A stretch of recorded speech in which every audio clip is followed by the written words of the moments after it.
Hey folks, Mike Dawkins from Worldcast Anglers here with your Jackson Hole fly fishing forecast for the weekend of July 20th and 21st. Feels like just yesterday we were celebrating the 4th of July and Independence Day, and now we're heading into the end of the month of July. It's a beautiful afternoon here on the Teton River in Teton Valley. It's hot, it's dry, and it's getting a little windy. And I think that is going to be the theme of our summer season. We've seen the oppressive heat that we had last week, the days in the mid 90s and high 90s, even over on the lower South Fork of the Snake, pass by. But all things are pointing to mid 80s, high 80s, not much reprieve, not much precipitation. Water managers, meteorologists, and water flows forecasts coming out today and this week are showing, that this is going to be the theme of our summer season. So take it or leave it. Adapt your fishing programs to the weather that we're having and get out on the water. With that being said, we're going to start to see water temperatures in some of those lower reaches of rivers and certain isolated pockets start to hit into those areas that aren't really wonderful for our trout friends. We saw flows on the Snake River around Moose on Tuesday get around 67.5 degrees. We're seeing water temperatures on the lower Henry's Fork and the lower Teton start to hit around 70. So, hey, it's that time of year to carry your thermometer. We sell them in the shop. Buy a couple, keep one in the drift boat, keep one in your waist pack or wherever, and use it. And when you start seeing those water temperatures climbing up into that 66, 67, 68 is the no-go. Take a load off of our fishing friends. Don't stress them out any more than we need to when we're casting flies to them, netting them, releasing them, hooking them, and all those things along the lines of our normal fly fishing excursions. Transition your fishing hours on those areas to be really early in the morning and get off the water early when those water temperatures are the coolest. But just be aware. Do your research, check out your water temperatures, and adapt your fishing plans. That's going to be the name of the game for the next 6 weeks, especially going into the month of August. Palisades Reservoir, we've got 86% of capacity. Jackson Lake is 96% of capacity. Saturday and Sunday, they're sort of mirror image of each other, 86 and 53, 86 and 54. Mostly sunny. We were getting a little bit of reprieve of the sun with some artificial overcast from some wildfires in central Idaho, Nevada, and other areas around the west. But depending on our wind direction and wind velocity, those things have been mixing around.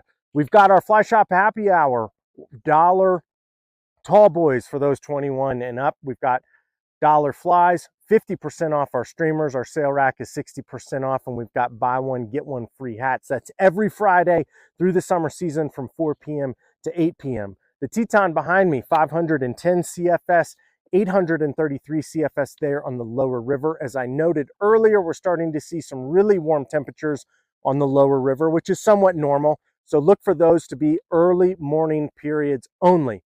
The water up here in the valley has still been fishing really good, and especially really good with small dries, PMDs, caddis, leftover drakes, some yellow sallies here and there when the wind and conditions are right. A couple of the evenings that we've had, our dry fly fishing has been a little bit more technical and harder just because we've had some breezy afternoons, but the early morning periods with PMDs, rusty spinners, caddis, and bugs of that nature has been really fun and really good. Get on the water early, get your work done, and get off early, as I was saying earlier. The South Fork of the Snake, 12,200 CFS coming out of Palisades Dam, 12,700 CFS there on the lower river. We're seeing salmon flies finish up in the upper section, big foam bugs, salmon fly imitations, fish tight to the bank, twitched around, seam lines, eddies, fronts of islands, backs of islands. Get active, get pursuant of those fish in that water that maybe hasn't been pressured or fished as much as some of the other areas, and you'll be rewarded.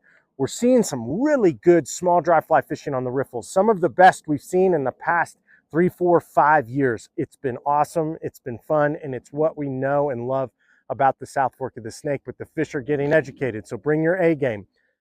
CDC emergers, Anderson's emergers, cripples, last chance cripples, PMD spinners, CDC, tricked out thorax, PMD flies have all been productive on the riffles, but make that first cast count and be ready for some technical fishing, but some really fun fishing there on the South Fork of the Snake. We're seeing goldens, we're seeing leftover yellow sallies, and we're seeing a lot of caddis too in the canyon section. So as people start to gravitate towards the upper because it's the most logistically simple and the salmon flies are there, look for some of that pressure a little bit to wane there in the canyon section. Zig when people are zagging. I heard a lot of reports last week that on the weekend the South Fork of the Snake was really busy. Get on the water early, get on the water late. You know, anything that you can do to stay out of the 9 to 5 grind is going to behoove you and elevate your fishing success. The Snake in Jackson, 1,870 CFS coming out of Jackson Lake Dam, 4,160 CFS there in the canyon. As I said last week, there's been some issues with the USGS gauge down there in the canyon. We expect that to be around 1,000, 1,500 CFS more. We'll let you know when that gets fixed, probably via our fishing reports online. As I noted earlier, the Snake in Jackson at Moose hit 67.5 degrees there on Tuesday. Early morning periods, dawn patrols, be off the water. You know, there we are seeing those water temperatures creep up into some of those non-friendly levels from 2 to 4 and 5 o'clock. So get on the water early, get off the water early. You're going to get sick of hearing me say that, but it's going to be a key to your fishing enjoyment this summer season. The Snake is a bonanza of bugs. We're seeing golden stones, we're seeing yellow sallies, we're seeing some drakes here and there, PMDs, caddis. You know, it's all been good there on the Snake. The dry dropper fishing with your favorite golden pattern paired with a Duracell or a quill jig or a tungsten P-tail jig has been very productive, and we're starting to see some of the small dry fly fishing really gain in consistency and be a lot of fun, especially in some of those side channels, Wilson South Park, Grand Teton National Park, you know, and areas like that that we know and love on the Snake during its traditional summer season. The Henry's Fork of the Snake, 1,670 CFS there coming out of the box, 2,520 CFS there on the lower river. I think it's about time to give the lower river, especially that Ora, Vern, and Chester area, a little bit of a break. I'm not saying the fishing is not good there, but we're starting to see those water temperatures get consistently high and stay high. So if it's a dawn patrol thing, you know, go for it. But once again, carry your water thermometer, use it, and just be cognizant and aware of what's going on around you. The Box Canyon has a lot of water in it this time of year as irrigators and consumptive water users are calling for it downstream. So look for that to be mostly a nymphing game and, you know, a pretty heavy water nymphing game. There's some golden stones around that are providing some good single foam and dry dropper fishing opportunities too, but it's definitely been a nymphing game.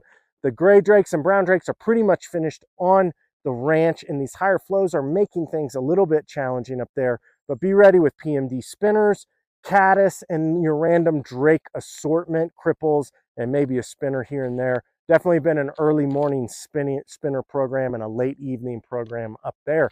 I'm going to touch on Warm River to Ashton right now because it's actually been fishing pretty darn good with all of this water being discharged from the box.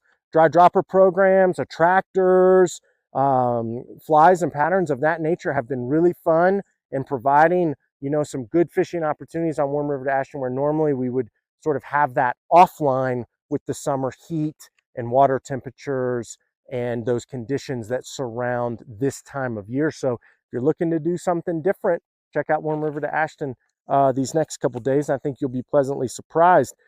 Just a reminder, the Madison, the Firehole, and the Gibbon in Yellowstone National Park are closed until further notice due to warm water temperatures. You've got the Yellowstone River that is opened up there on the 1st of July with salmon flies. We've had some good reports coming out of the Lamar and Slough Creek. So look for that Yellowstone and that northeast corner of the park to focus a lot of your fishing efforts this time of year if you find yourself up there.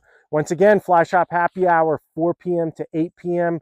We've got dollar dries, nymphs, and foam, half off streamers, dollar tall boys for those 21 and up. Our sale rack is 60% off, buy one, get one free hats. Stop in, stock up for the weekend. We love seeing everybody. So stay cool out there, carry your thermometer, use it, be cognizant of your water temperatures around here, and have a great week.